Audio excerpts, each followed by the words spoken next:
4G school के online तर्ज तालीम में आप तमाम का इस्तकबाल है। 8वीं जमात उर्दू बाल भारती, सबक नंबर 7, रानी केतकी की कहानी। इस कहानी को 2 पार्ट में बनाया गया है, पार्ट 1 और पार्ट 2, और फिर उसके बाद उसके सवाल। इन तीनों वीडियो को पूरा देखें, हमने डिस्क्रिप्शन में ही इनकी लिंक भी दी है, आप वहाँ से इसे देखकर सबक मुकम्मल करें। और अगर आपने अभी तक हमारे चैनल 4G स्कूल को सब्सक्राइब नहीं किया है तो इसे सब्सक्राइब करें, बेल आइकन को ज़रूर प्रेस करें। बेल आइकन प्रेस करते वक्त ऑल पर प्रेस करें ताकि आपको हमारे चैनल की अपडेट्स और नोटिफिकेशन मिल सके। तो चलिए इस कहानी की शुरुआत करते हैं। सबक नंबर 7, रानी केतकी की कहानी। इंशाअल्लाह हाँ इंशा इसके मुसन्निफ हैं। पहली बात, पुराने ज़माने में आजकल की तरह तफरीह के ज़राए नहीं थे, फिल्में, टीवी और ना कार्टून। बच्चे अपने घर में शाम होते ही बुज़ुर्गों के आसपास जमा हो जाते और उनसे कहानियाँ सुनने की ज़िद करते। बड़े बुज़ुर्ग जो कहानियाँ सुनाते वो बहुत दिलचस्प और सबक आमोज़ होती। उनके सुनाने का अंदाज़ भी ऐसा होता कि बच्चे कहानी के हर मोड़ को अपने तसव्वुर में वाक़ होता महसूस करते। ज़ेर नज़र कहानी भी ऐसी ही है जिसमें वाक़यात का बयान और ज़बान के खूबसूरत इस्तेमाल की वजह से एक समाग बन जाता है। जान पहचान। इंशाअल्लाह हाँ इंशा 1752 में मुर्शिदाबाद में पैदा हुए। अपने वालिद माशाअल्लाह खान के साथ वो 1779 में लखनऊ पहुँचे। बाद में दिल्ली में शाह आलम के दरबार से वाबस्ता हो गए। वो बहुत ज़हीन और हसास थे, उन्हें कई ज़बानों पर कुदरत हासिल थी। उनका शुमार अपने अहद के अहम तरीन शोरा में होता है। इंशा ने मुख्तलिफ़ असनाफ में तबाह आजमाई की है, लेकिन गज़ल के सिन्फ पर खुसूसी तवज्जो दी। रानी केतकी की कहानी और सिल्के गौहर उनकी मुख्तसर दास्तानें हैं। रानी केतकी की कहानी में उन्होंने कोशिश की कि इसमें फ़ारसी और अरबी का कोई लफ्ज़ ना आने पाए। 1817 में इंशा का इंतकाल हो गया। आपको इजाफी मालूमात के लिए हम बता दें कि रानी केतकी की कहानी ये उर्दू अदब का एक बहुत अहम इंशाइया है। इसे जब लिखा गया है तब के ज़माने में मुख्तलिफ़ ज़बानों का वजूद अमल में आ रहा था, और ऐसे दौर में इंशा ने जब इसे लिखा है तो उन्होंने इसे एक चैलेंज के तौर पर लिखा है कि इसमें उन्होंने किसी भी तरह का कोई अरबी और फ़ारसी का लफ्ज़ इस्तेमाल नहीं किया है।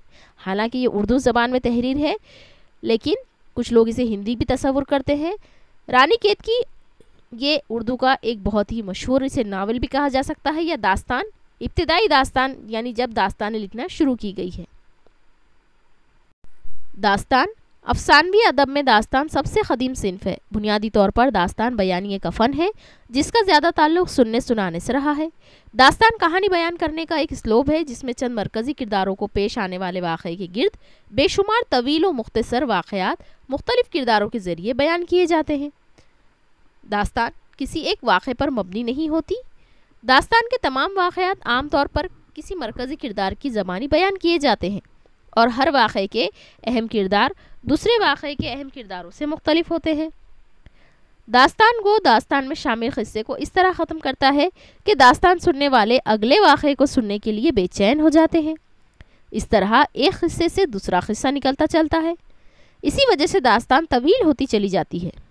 दास्तान का मरकज़ी किरदार किसी बड़ी मुहिम को सर करने के लिए कई तरह के ख़तरनाक मरहलों से गुज़रता है। जब वो मुहिम सर हो जाती है तो एक ख़ास मंजिल पर दास्तान अपने अंजाम तक पहुंचती है। आमतौर पर इसका अंजाम खुशगवार होता है। दास्तान नज़्म व नस्र दोनों में पाई जाती है। नज़्म में इसे मसनवी समझना चाहिए। दास्तान अमीर हमज़ा, बुस्तान ख़याल, आराइश महफिल, बाग़ो बहार, फसाना अजायब, तिलिस्म हैरत, अलिफ लैला, रानी केतकी की कहानी वगैरह नसरी दास्तानें हैं। सहरुल बयान और गुलजार नसीम को मंजूम दास्तान कह सकते हैं। ये मंजूम दास्तानें मसनवी की हैयत में हैं। यहाँ तक हमने देखा है किस तरह से उर्दू अदब में दास्तान का एक अहम मकाम है। एक ऐसे दास्तान यानी एक ऐसी कहानी जो बहुत तवील होती है, जिसमें बहुत सारे किरदार होते हैं और इन किरदारों के दरमियान कुछ ऊंच नीच उतार चढ़ाव आते रहता है, और इसकी वजह से पढ़ने वाले को उस दास्तान में दिलचस्पी बढ़ती जाती है। इसी तरह से आज जो हम कहानी पढ़ रहे हैं, रानी केतकी की कहानी, ये भी एक दास्तान है जो नसरी क़स्म में है। तो चलिए इसकी शुरुआत करते हैं। کسی دیس میں کسی راجا کے گھر ایک بیٹا تھا. اسے اس کے ماں باپ اور سب کے گھر کے لوگ کنور ادے بھان پکارتے تھے. اس کا اچھا پن اور بھلا لگنا کچھ ایسا نہ تھا جو کسی کے لکھنے اور کہنے میں آ سکے. 15 برس بھر کے انہیں 16ویں میں پاؤں رکھا تھا. کچھ یوں ہی سی اس کی مسیں بھگتی چلی تھی. اکڑ تکڑ اس میں بہت سی سما رہی تھی. کسی کو کچھ سمجھتا نہ تھا. یہ کہانی قدیم اردو میں لکھی ہوئی ہے، جس کو سمجھنے کے لیے آپ کو کچھ اس کے الفاظ معنی بھی دیکھنے ہوں گے. کسی دیس میں ایک راجا تھا. راجا کا ایک بیٹا تھا جسے کنور ادے بھان سب لوگ پکارتے تھے، اور وہ بہت ہی نوجوان خوبصورت تھا، اور ایسا خوبصورت تھا کہ اس کی خوبصورتی لکھ نہیں سکتے نہ بیان کر سکتے ہیں. وہ 15 برس عمر پوری کر کے 16ویں میں جا چکا تھا. یعنی کہ اس میں 16ویں سال کی نوجوانی جھلک رہی تھی. اکڑ تکڑ اس میں بہت زیادہ تھی اور وہ کسی کو نہیں گنتا تھا. یعنی اس میں بہت زیادہ اکڑ تھی. ایک دن ہریالی دیکھنے کو اپنے گھوڑے پر چڑھ کر اٹکھیل پن اور لڑک پن کے ساتھ دیکھتا بھالتا چلا جاتا تھا.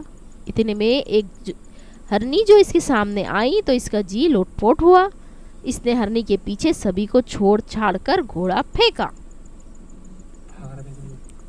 ایک دن وہ اپنے گھوڑے پر چڑھ کر شکار کے لیے نکل پڑا اور راستے میں اسے ایک ہرنی نظر آئی اور اس کا جی اس پر آ گیا اور وہ اس کو شکار کرنے کے لیے اس کے پیچھے اس نے دوڑا. گھوڑا پھینکنا یعنی کہ گھوڑا دوڑانا. لیکن بھلا کوئی گھوڑا اس کو پا سکتا تھا؟ جب سورج چھپ گیا اور ہرنی آنکھوں سے اوجھل ہوئی تو یہ کنور ادے بان بھوکا پیاسا جمہاتا انگڑائیاں لیتا ہکا بکا ہو کے لگا آسرا ڈھونڈنے. اتنے میں کچھ ایک امریاں دھیان چڑھی.